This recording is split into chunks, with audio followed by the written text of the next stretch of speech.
আসসালামু আলাইকুম দর্শক শ্রোতা, আশা করি আপনারা সবাই ভালো আছেন। আজকে আমরা যে বিল্ডিং ডিজাইনটি নিয়ে কথা বলবো, এটি হলো ১৬৫০ স্কয়ার ফিট তথা ৩.৯০ শতক জায়গাতে ২ ইউনিট বিশিষ্ট একটি চারতলা বাড়ি। এই ভিডিওতে আমরা এই বিল্ডিংটির ফ্লোর প্ল্যান সহ এই বিল্ডিংটি তৈরি করতে আমরা কোন ধরনের মেটেরিয়ালস ব্যবহার করেছি সেটি সহ এই বিল্ডিংটি তৈরি করতে আমাদের কি পরিমাণ খরচ হতে পারে সেটি সম্পর্কে ধারণা দেওয়ার চেষ্টা করব ইনশাআল্লাহ। আপনারা যারা বিল্ডিং ডিজাইন করতে চান, চাইলে আমাদের সাথে যোগাযোগ করে আপনার সেই স্বপ্নের বিল্ডিংটি ডিজাইন করে নিতে পারেন। স্ক্রিনে আমাদের কন্টাক্ট নাম্বার পেয়ে যাবেন।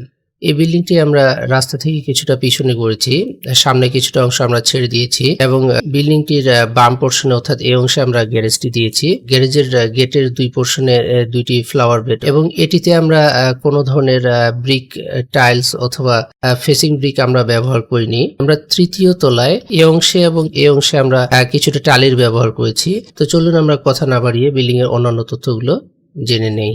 এই অংশে আমরা বিল্ডিংটিতে যে জায়গাটি ব্যবহার করেছি সেটি সম্পর্কে ধারণা নেওয়ার চেষ্টা করব। বিল্ডিংটিতে আমরা যে জায়গাটি ব্যবহার করেছি সেটির উত্তর ও দক্ষিণ বাহু হচ্ছে আমাদের ৪৩ ফিট ৬ ইঞ্চি এবং পূর্ব এবং পশ্চিম বাহু হচ্ছে আমাদের ৩৯ ফিট। এখানে যে জায়গাটি আমরা ব্যবহার করেছি সেটিকে যদি আমরা স্কোয়ার ফিট আকারে দেখি তাহলে সেটি হচ্ছে ১৬৫০ স্কোয়ার ফিট এবং এটিকে আমরা অন্যভাবে যদি বলি তাহলে সেটি হচ্ছে ৩.৯০ শতক। এই বিল্ডিং এর টোটাল অংশটিকে আমরা তিনটি ভাগে বিভক্ত করেছি। একটা হচ্ছে টাইপ এ, দেন হচ্ছে আমাদের মাঝের এই অংশে আমরা দিয়েছি হচ্ছে স্টেয়ার, আর একটা হচ্ছে টাইপ বি। টাইপ এ তে আমরা ব্যবহার করেছি ৭৫০ স্কোয়ার ফিট, সিঁড়িতে আমরা ব্যবহার করেছি ১৫০ স্কোয়ার ফিট এবং টাইপ বি তে আমরা ব্যবহার করেছি ৭৫০ স্কোয়ার ফিট। সিঁড়ি থেকে এই অংশে প্রবেশ করে আমরা একটি ড্রয়িং ডাইনিং পাচ্ছি।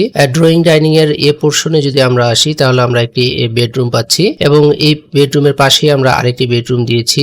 ড্রয়িং ডাইনিং এর এ পোর্শনে আসলে আমরা কমন টয়লেটটি পাচ্ছি। কমন টয়লেটের এ পোর্শনে অর্থাৎ ডাইনিং এর এ পোর্শনে আমরা আসলে একটি বড় কিচেন পাচ্ছি। কিচেন থেকে যদি আমরা ডান পোর্শনে আসি তাহলে আমরা বেডরুমটি পাচ্ছি। এই বেডরুমের সঙ্গে আমরা একটি অ্যাটাচড টয়লেট ও একটি অ্যাটাচড বেলকনি ব্যবস্থা করেছি। আমরা যদি লক্ষ্য করি এই ৭৫০ স্কোয়ার ফিটের ইউনিটটিতে আমরা একটি মাত্র বেলকনি দিয়েছি এবং আমরা দুইটি টয়লেট, তিনটি বেডরুম, একটি ড্রয়িং ডাইনিং সহ একটি কিচেনের ব্যবস্থা করেছি। আসলে আমরা এই বিল্ডিংটি অল্প খরচের মধ্যেই করতে চাচ্ছিলাম এবং এখানে আমরা জায়গা নষ্ট করতে চাচ্ছিলাম না, তাই আমরা এখানে একটি মাত্র বেলকনির ব্যবস্থা করেছি।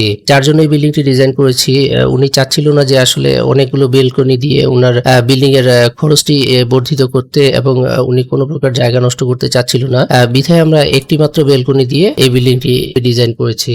স্টেয়ার থেকে এই অংশে প্রবেশ করলে আমরা বড় একটি ড্রয়িং ডাইনিং পাচ্ছি। ড্রয়িং ডাইনিং এর এই পোর্শনে আসলে আমরা একটি বেডরুম পাচ্ছি। এই বেডরুমের সঙ্গে আমরা একটি অ্যাটাচড টয়লেট ও একটি অ্যাটাচড বেলকনির ব্যবস্থা করেছি। ডাইনিং এর এই পোর্শনে আমরা কিচেনটি দিয়েছি। কিচেনের এই অংশে আমরা যদি আসি তাহলে আমরা এখানে একটি টয়লেটের ব্যবস্থা করেছি, এটিকে আমরা কমন টয়লেট বলছি। ড্রয়িং ডাইনিং এর এই পোর্শনে আমরা একটি বেডরুমের ব্যবস্থা করেছি এবং এর সাথে আমরা এই পোর্শনে আরো একটি বেডরুমের ব্যবস্থা করেছি। টাইপ এ এবং টাইপ বি হচ্ছে আমাদের একই ধরনের ইউনিট, অর্থাৎ এই দুইটি ইউনিটেই আমরা প্রত্যেকটিতে তিনটি করে বেডরুম, দুইটি করে টয়লেট প্লাস একটি কিচেন ও একটি বেলকনি পাচ্ছি। এখন যদি এটির গ্রাউন্ড ফ্লোর প্ল্যানটির দিকে আমরা লক্ষ্য করি তাহলে আমরা দেখছি যে গ্রাউন্ড ফ্লোর প্ল্যানেও আমরা এই টোটাল অংশটিকে তিনটি ভাবে বিভক্ত করেছি। একটি হচ্ছে গ্যারেজ, দেন হচ্ছে আমাদের স্টেয়ার এবং আরেকটি হচ্ছে টাইপ বি। টাইপ বি আপার ফ্লোর প্ল্যান অর্থাৎ টিপিক্যাল ফ্লোর প্ল্যানে যা ছিল তাই আছে। এখানে যদি গ্যারেজের পোর্শনে আমরা লক্ষ্য করি, গ্যারেজের এই অংশে আমরা একটি গার্ডরুম এবং একটি টয়লেটের ব্যবস্থা করেছি। তো এই ছিল আমার ফ্লোর প্ল্যান গুলো। এখন আমরা জানার চেষ্টা করব যে আসলে এই বিল্ডিংটি তৈরি করতে আমাদের কি পরিমাণ খরচ হতে পারে। এই খরচটিকে যদি আমরা এভারেজ আকারে বলি তাহলে এই খরচটি আমাদের ১৮০০ থেকে শুরু করে ২৩০০ টাকা পর্যন্ত হতে পারে। এটি নির্ভর করছে যে আপনি কোন জায়গায় অর্থাৎ কোন অংশে আপনি বিল্ডিংটি তৈরি করছেন এবং এটির কনস্ট্রাকশনে আপনি কোন ধরনের মেটেরিয়ালস ব্যবহার করছেন সেটির উপর। এই বিল্ডিং তৈরি খরচটিকে যদি আমরা এভারেজে ২০০০ টাকা পার স্কোয়ার ফিট ধরি তাহলে প্রতি ফ্লোরের খরচ দাঁড়ায় ৩৩ লক্ষ টাকা। এই বিল্ডিংটি তৈরি করতে আমাদের মোট যে খরচটি হবে সেটি হলো ১,৩২,০০,০০০ টাকা। তো এই ছিল ৩.৯০ শতক অর্থাৎ ১৬৫০ স্কোয়ার ফিটের উপরে চারতলা বিল্ডিং এর তথ্য সম্বলিত ভিডিওটি। বিল্ডিংটি সম্পর্কে যদি আপনাদের কোনো মতামত থেকে থাকে অথবা বিল্ডিংটি সম্পর্কে যদি আপনাদের কোনো জানা থাকে অবশ্যই তা কমেন্টের মাধ্যমে জানাবেন। দেখা হচ্ছে নতুন কোনো ভিডিওতে নতুন কোনো বিল্ডিং এর তথ্য নিয়ে। ততদিন নিজে ভালো থাকবেন, আশেপাশের সবাইকে ভালো রাখার চেষ্টা করবেন আর অবশ্যই আমাদের সাথে থাকবেন। আল্লাহ হাফেজ।